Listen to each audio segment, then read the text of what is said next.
ሰላም ቤተሰብ እንዴት ናችሁ? ላይክ፣ ሼር፣ ሰብስክራይብ አድርጉ። ሰሞኑን አዳዲስ የሆኑ መረጃዎችን ይዤ መጥቻለሁ። ከእናንተ የሚጠበቀው ላይክ፣ ሼር፣ ሰብስክራይብ እያደረጋችሁ አብራችሁኝ ዝለቁማ። የሚያስቅ ብቻ ነው፣ አላለቃቀስባችሁም። አሁን እስኪ አብረን እንይ። በጌታ የኢቢኤስ ቴሌቪዥን ዋና ስራ አስፈጻሚና መስራች አቶ አማን ፍስሐ ጽዮን ከዚህ ዓለም በሞት ተለዩ። አቶ አማን ባደረባቸው ህመም በሕክምና ሲረዱ ቆይተው ዛሬ የካቲት 4 2018 ቀን ከዚህ ዓለም በሞት ተለይቷል ሲል ኢቢኤስ ቴሌቪዥን አስታውቋል። እግዚአብሔር ለወዳጅ ዘመድ ቤተሰቦቻቸው፣ ለመላ የጣቢያው ሰራተኞች በሙሉ መጽናናትን ይስጥ። በጣም ያሳዝናል። በጌታ ስም ለምን ቆርጣ ወጣችሁ? ጭቀላ ፈልገ ነው አለና ምን አለ እኮ ለምን አወጣችሁ? እኔ አሁን እሷ ባላወጣችሁ ማንም ሰው ያይ። ሶልሽ ደግሞ እውነት እግዚአብሔር አሁን ራሱ እኔ ሲያስብ እንዴት ነው ሶልሽ ቪዲዮ እንደዚህ እየቀረጸ የሚያለቅሰው?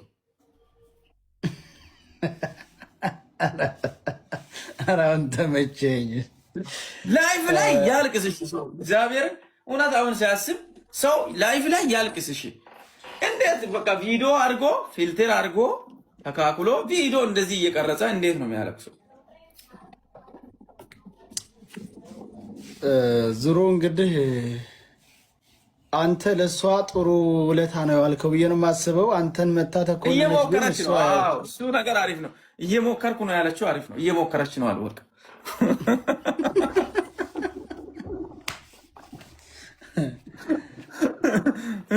እውነትን እኮ ነው ሰው ልጅ። እሺ እኔ አሁን እኪ ደግሞ ወንድሜ እኔ ምን አርጌት ነው? አብረንም በልተን ጠጥተናል። ከአዲስ አበባ ድረስ የማላውቀው ሀገር የሄድኩት ከእሱ ጋር ነው። ላይ እሱ ጋብዞኝ ነው እዛ ሀገር የሄድኩት እና ሲቀየርብኝ ሁላ ወደ ሐዋሳ ሲሄድ አንፎሎ ሁላ አድርጎኝ ነበረ የሚገርማችሁ። እና ከዛ አንፎሎ ሲያደርገኝ እና እየዛተ ነበረ ሁላ የሆነ ሳል ላይ ቮይሱ ምንድነው እኔ በአንድ ቃለው ኢትዮጵያ ማንቀጠቅጣት ላይክ እኔ አለው የተባልኩ ሰው ነኝ ላይክ እያለኝ ነበረ እኔ ሲያስፈራራኝ የነበረው። እና እኔ ደግሞ ዝም ነው የምለው ሁሉንም ነገር ላይክ እሺ በቃ ብዬ አንፎሎ ሲያደርገኝ እሺ ብዬ እኔም አንፎሎ አደረኩት። ዝም አልኩኝ ማለት ነው። ምን አድርጌት ነው እኔ ወንድሜ ያሰደብከኝ? ደግሞ እርግጠኛ ነበርኩኝ ይህን ቪዲዮ ሲያይ እኔ ከእሱ ጋርም ጌም ገብቼ ሁላ ስንቀላለር ስንጫወት ነበረና ያኔ በዛ አብረን ተቀላልደን ተጫውተን አሁን ላይ እንደዚህ ላይ ወጥተው እየሰደቡኝ ምን አድርጊያቸው ነው? ቤኪ ነው ይሄንን ነገር ያደረገው እንደማደርገውም አውቃለሁ ምናምን እያለ ነበረና እኔ ቤኪ ምን አድርጌት ነው እኔ እዛ የሀዲያ ፍቅር ሄዳችሁ ሁላችሁም ብታዩት ምን አይነት ህብረተሰብ እንደሆነ ልነግራችሁ አልችልም። በቃ እንዴት እንደተቀበሉኝ ደስተኛ ነበርኩኝ። በቃ በዙሪያዬ ሁሉም በቃ እናቶችም አባቶችም እህቶችም በቃ በጣም ነው የሚወዱኝ። እኔም በጣም ነው የምወዳቸው። ክብራቸው ሁላ በልቼ ሁላ የጠገብኩና አልመሰላቸውም። እና ያው እዛ ጋር ቤኪ እንደዚህ አይነት ነገር ሲያሳየኝ ነው። ከዛ ደግሞ መልሶ ጥሩ ለመሆን ሲሞክር በጣም የተናደድኩት እና ላይክ በቮይስ በምድር እዛ እንደውም የሚገርምህ የማላውቀው ሀገር መጥቼ በጥፊ ማለት ነበረ ምናምን እኔ እምቢ ብዬ ስሄድ ማለት ነው ጭራሽ ሊመታኝ ማለት ነው።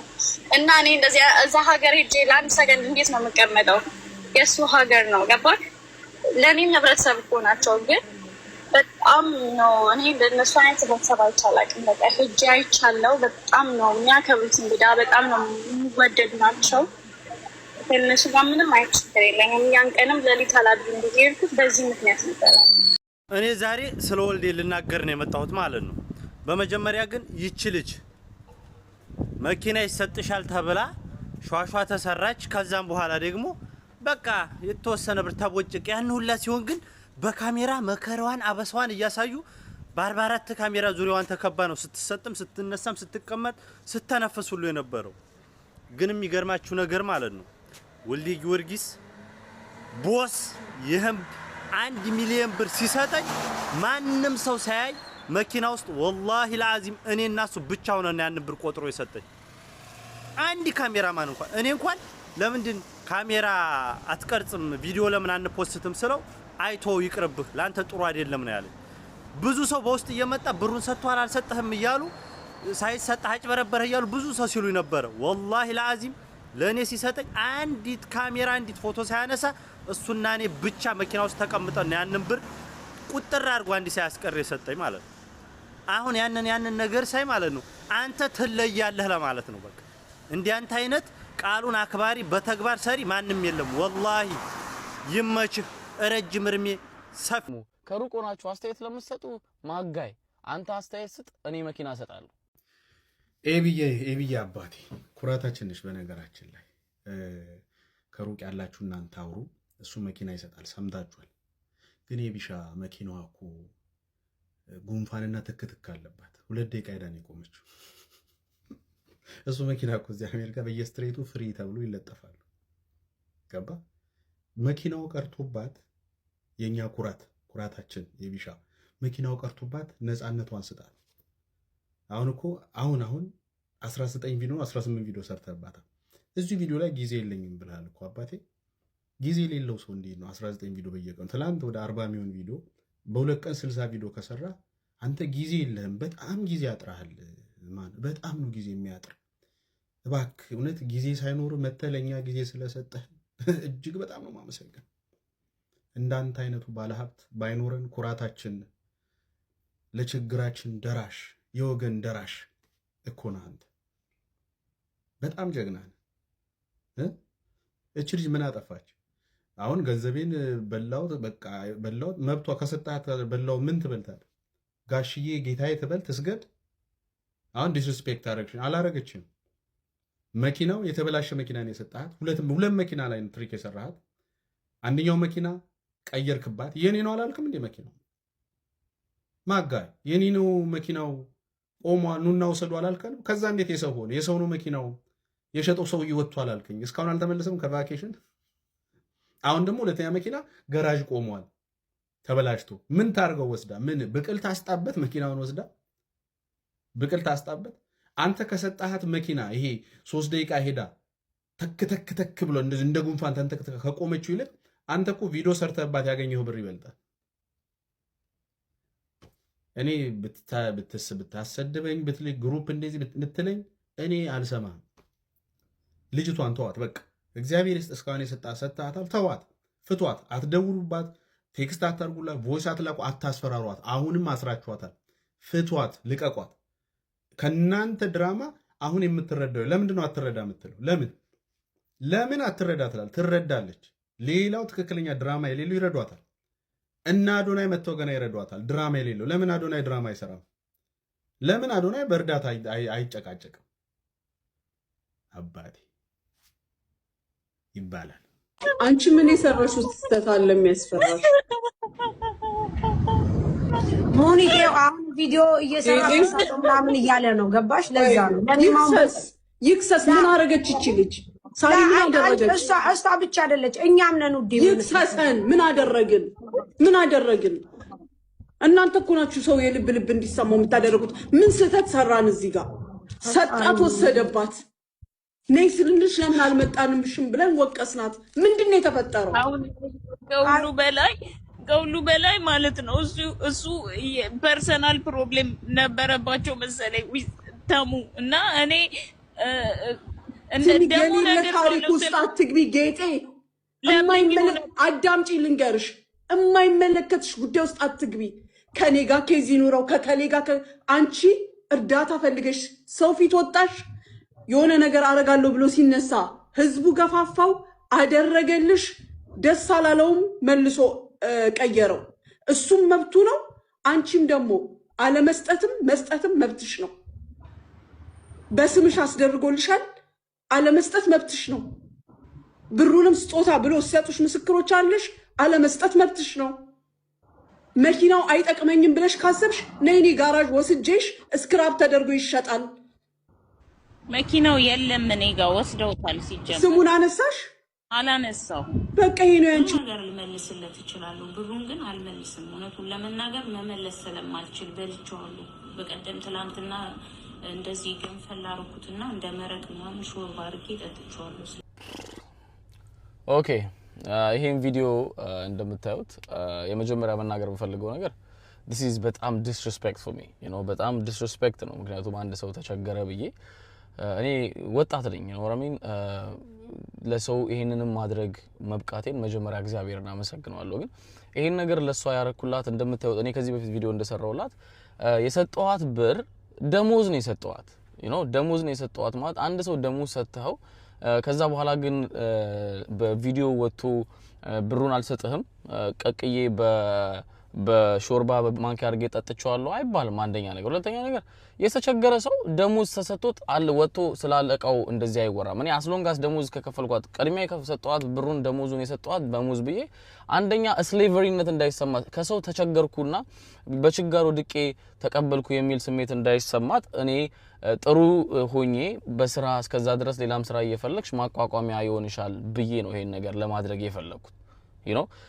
አንድ እንድታቁም ፈልገው ነገር ደግሞ አንድ ሰው እኔን አለቃ ሆኜ ለማቋቋም ብዬ ብር ሰጥቻት ይሄንን ነገር አድርጋ እሷ ለኔ እንትን ማድረግ ማለት በጣም very bad thing ማለት አለቃዋ ነኝ አደኝ እንደዚህ አለቃዋ ነኝ እኔ በኔ ኮንታክት ባታረግም ቲሞቼም ኮንታክት ያርጓት ብር እስከተከፈላት ድረስ ቀድሚያ ክፍያ እስከ በደሞዝ እኮ በፊት ለፊት በቪዲዮ ብላለች በቪዲዮ ተባብለን የሰጠዋት ያ ማለት ወጣ በአደባባይ እንዴት እኔ መኪና ሳልሰጣት የሹፍርና የሰው ታመላልሽኛለሽ ብዬ ደሞዝ ሰጣታለሁ። ኢማጂን ኢትስ ላይክ ሰላም ቤተሰብ ሰላማችሁ ይዛ ሁሉ ነገር አማን ነው። እንግዲህ ወደ ገደለው ጉዳይ ነው የምገባው። ይሄ ነገር ትላንት ተናግሬው ያለው አሁንም ነገሩ እየተቀጣጠለ ይገኛል። እኔ አንዳንድ ሰዎች የሚያወሩትና ተግባራቸው የሰማይና የምድር ልዩነት እንዳለው በዚህ ልጅ መማር ትችላላችሁ። በጣም የሚበጠረቁ ሰዎች ውስጣቸውን ስታዩት ባዶ ነው። የሚያወሩት እንግዲህ እሱ እንደሚያወራው ከ8 በላይ ፋንሲ የሆኑ መኪናዎች ያሉት በሀብታም የሆነ ትላንት ራሱ ነው ከትላንት ወዲያ $3.8 ሚሊዮን በክሪፕቶ ከረንሲ ገንዘብ ያጣ ሎዮ ዳውን የሆነበት ምናምን አይነት አድርጎ ነው የሚያወራውና ለዚች ልጅ መኪና ልርዳሽ ምናምን ተብሎ ሰው ባለቀሰው ምክንያት መኪና ጊቫው ያለኝ ብሎ በተደረገው ነገር ላይ መኪና ተሰጣት። እሺ ብላ ተቀበለች። ይዛው ስትሄድ ይሄ መኪና አይደለም ሰውየው የለም ሊብሮ የለም ምናምን ብለው ቀይረው ሌላ መኪና ተመሳሳይ ኒሳን አልቲማ 2011 ብዙ ማይሌጅ ሄደ ባዶ የሆነ መኪና የሚሰራ ከሆነ ችግር የለው። ያውላ ገንዘብ ያለው ግን እርግጠኛ ነኝ አንድ መኪና አዲስም ሳይሆን ትንሽ ዩዝድ የሆነ ሰርቲፋይድ የሆነ መኪና መስጠት ይችላል። ማረክ ትችላለህ። ካረካ አይቀር በደንብ አድርገህ መመስገን ነው ያለብህ። ካደረካ ወይ ደግሞ መተው። ስለዚህ እቺን ልጅ ያደረጉ መኪናው ገና እንደሄደችበት 5 ደቂቃ ወደ ጋዝ ስቴሽን ስትሄድ ነው የቆመው። ጋዝ ስቴሽን ሄዳ ልትቀዳ ስትል ከዛ ልከፍተው ስትል ምንም ነገር የለም። ከዛ በኋላ ደግሞ ገንዘቤን አምጪ ወሬ አውርተሻል እንዲህ ብለሻል ምናምን ተብላ ይኸው መውጫ መግቢያ እያሳጣት ነው። ዴ ብራዘር ስከሳው ቢቀር ምን አለ? እሺ ሀብታም ነህ ደንወት እስቲ እኒ ለእኛ ልስትል ወይም ለሌላው ልስትል በጣም ሀብታም ስለሆንክ አሪፍ መኪና ገዝተህ ስጣት። እኛንም አሳፍረን አፋዘጋን። በቃ አንተ ቢሊየነር ነህ እንደምታወራው ሚሊየነር ነህ አይ ቲንክ እያልክ ነው አይደል የምትሰክሰው? ኦኬ ተሙንም ሆነ ሌሎቹን በአንተ ላይ የተነሱ ሰዎችን አፍ ለማዘጋት ይነዋት እናንተ ተቡ ብለህ የ2020 ኒሳን አልቲማ ግዛና ስጣት እስቲ እኔ ከዛ በኋላ አፍህን መክፈት እኛም እናቆማለን። እስቲ እኔው ስለዚህ የውሸት ነገር ሳክስ ሀብታም ነን ብለው ሶሻል ሚዲያ ላይ ለሚበጠረቁ ብዙዎቻችሁ አቴንሽን ባሰጡ ጥሩ ነው። ስራችሁ ይናገር። ሀብታምነታችሁ በስራችሁ ሀብታምነታችሁ ባደረጋችሁት ነገር እንጂ ባወራችሁት አይሆን። ወሬ ብዙ ያወራሉ። ቲክታክ ቱሪናፋ መሰብሰቢያ ነው። አለኝ እያሉ የሚበጠረቁበት ነው። እስካመር ነህ ትታወቃለህ። እስካመር ነህ አንተ። መኪና የምታከራየው እንጂ አንተ የለም። መኪና የምታከራየው ደግሞ ተቀጥረ የምትሰራበት ካምፓኒ ነው። እኔ አበሾችን አመጣለሁ እንዲያሳያለሁ በርካሽ አመጣለሁ ብለህ የምትሰራባቸው ኮሜርሻሎች ናቸው እንጂ አድቨርታይዚንግ ለካምፓኒው የምታደርገው እንጂ አንተ መኪናዎች አይደሉም። ምክንያቱም አይደለም አንተም ልቦና ያውቀዋል።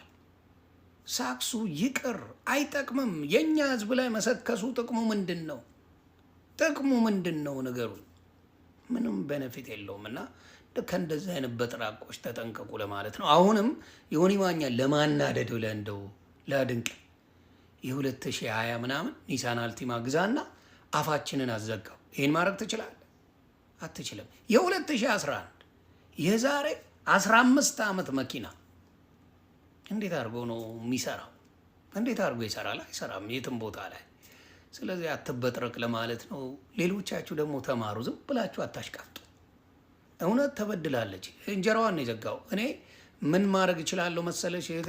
እኔም የራሴን ገንዘብ ጨምሬ የሌሎችንም አድርገን በፔጅሽ ላይ በአንቺው አካውንት በምትፈልጊው ቀን ጥሪ አለው እናግዝሻለን። በራስሽ አካውንት ላይ ጌጤታችን እግዚአብሔር ካለሽበት ችግር ያውጣሽ።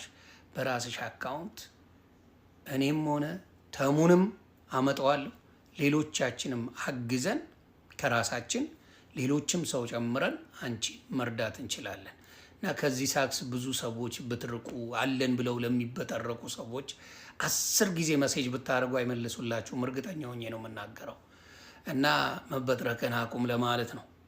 በርቱልን ቤተሰብ። አሁንም ጌጤ ነፃ እየወጣች ነው። የሚቀሩ ነገሮች አሉ። እዚህ ጋር የምታዩት አዶናይ ነው። እንግዲህ አዶናይ ብዙዎቻችሁ ስለምታውቁ ስለ አዶናይ ለማስረዳት አይደለም። ነገር ግን አዶናይ ብዙ ሰዎችን የመኪና ስጦታ እንዲሰጣቸው እያደረገ ያለ ልጅ ነው።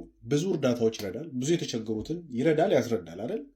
ሲያስረዳ ግን አንድ ቀን ኢሹ መጥቶ አያውቅም። እርዳታው ላይ አዶናይ ሊሰጠኝ ብሎ የሰጠኝ ነገር በዚህ ገብቶ በዚህ ወጥቶ ለቅሶ የለውም። ይሄ ሁሉ ሰው እየረዳ እያስረዳ አይደለም።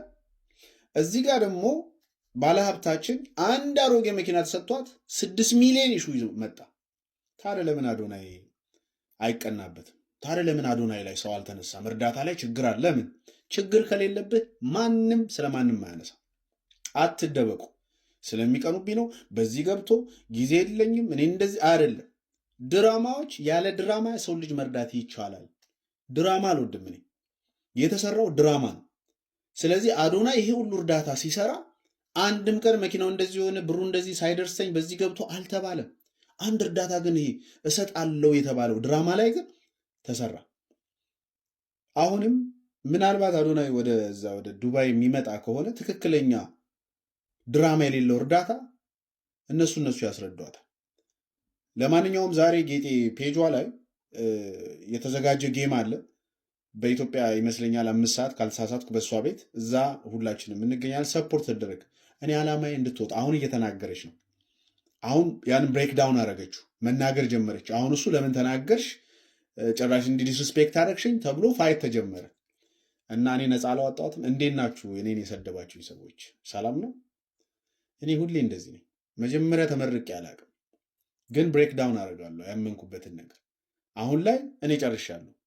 በቃ አሁን እሷ እየተናገረች ነው፣ ሰው እያገዟት ነው፣ ተረዷት። እሷም መናገር ጀመረች። ማንም ከህግ በላይ አይደለም። ማንም እኔ ብታሰድበኝ ብሰድበኝ እዚህ ምንም ብትል አልሰማም። እንደዚህ ካልቀላኝ አልሰማም። ስለዚህ አሁንም ይቀራታል። የሚቀራት ነገር አለ። ለምሳሌ መኪናው በእሷ ስም ሬጂስተር ሆኖ ግን ትኬቱ መጥቶባታል። እማታውቀው ያልነዳቸው ትኬት መጥቶባታል። አሁን እሱን ልትከፍል ነው ማለት ነው። ከዛ ውስብስብ ነገር አለው። ቤተሰብ ተረጋግታችሁ በደንብ ይዩት። ገና ውስብስብ ነገር አለው። ልዩነቱን ላሳያችሁ ብዬ ነው። የአዶናይና የሱ ብዙ እርዳታ አስረድቶ 0 ኢሹ፣ አንድ ነገር እሰጣለሁ ብሎ ባለሀብቱ 6 ሚሊዮን ኢሹ። ልዩነቱ እንዴት? ይመቻችሁ። አለን ሰበር አሁን የገባም የአሜሪካ የኢሚግሬሽን ኃላፊዎች አስፈሪ ምስክርነት በአሜሪካ ምክር ቤት። ዛሬ በምክር ቤቱ የተነገረው ነገር ምንድነው? በዲቪ አሸናፊዎች በስደተኞችና ከመንግስት እርዳታ የሚቀበሉትን ምን አሏቸው? ዝርዝሩን በአጭሩ ላቀርብላችሁ።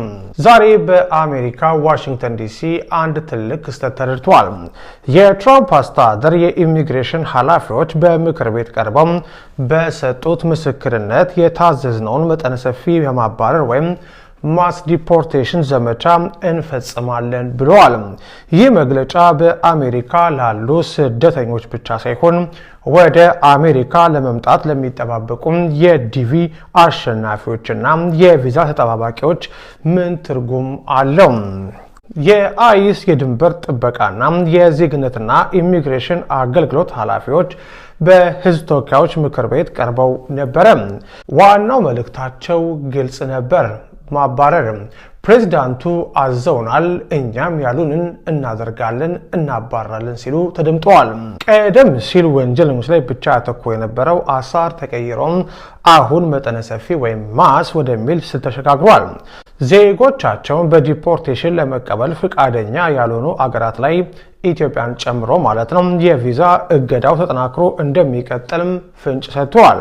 የኢሚግሬሽን መስሪያ ቤት ትኩረቱን ወደ ማባረርና ወደ ድንበር ጥበቃ ካዞረ የቪዛ ቃለ መጠይቆች ይበልጥ ሊዘገዩ ወይም ሊሰረዙ ይችላሉ። በተለይም በኢትዮጵያ ላይ ያለው የቪዛ እገዳ ለመነሳቱ የዲፕሎማሲያዊ ግፊት ካልተጨመረበት የዲቪ አሸናፊዎች እድል አሳሳቢ ደረጃ ላይ ይገኛል። ያለ ሰነድ ለሚኖሩ ደግሞ በሚኒያፖሊስ የታየው አይነት ድንገተኛ ፍተሻ ወይም ሬድ በሌሎች ከተሞች ሊቀጥል እንደሚችል ኃላፊዎቹም ዛሬ በምስክራቸው ፍንጭ ሰጥተዋል። ይህ ማለት ማንኛውም ሰነድ የሌለው ሰው ለስጋት ተጋላጭ ነው። ከመንግስት ድጎማ የሚቀበሉ ማለትም ዌልፈር የሚወስዱትን በተመለከተ ከመንግስት እርዳታ የሚወስዱ ዜጎች ባሏቸው ሀገራት ላይ ጥብቅ እርምጃ እንደሚወሰድ ተገልጿል። ይህም ለግሪን ካርድ ማመልከቻዎች እንቅፋት ሊሆን ይችላል ተብሏል። መፍትሄው ምንድነው? በዚህ አስቸጋሪ ወቅት የሚከተሉትን ነገሮች ማድረግ ይጠቅማል። በአሜሪካ የምትኖሩ ወገኖች ኖ ዩር ራይት የሚሉ መመሪያዎችን ተመልከቱ። ከህግ ባለሙያዎች ጋር ተመካከሩ።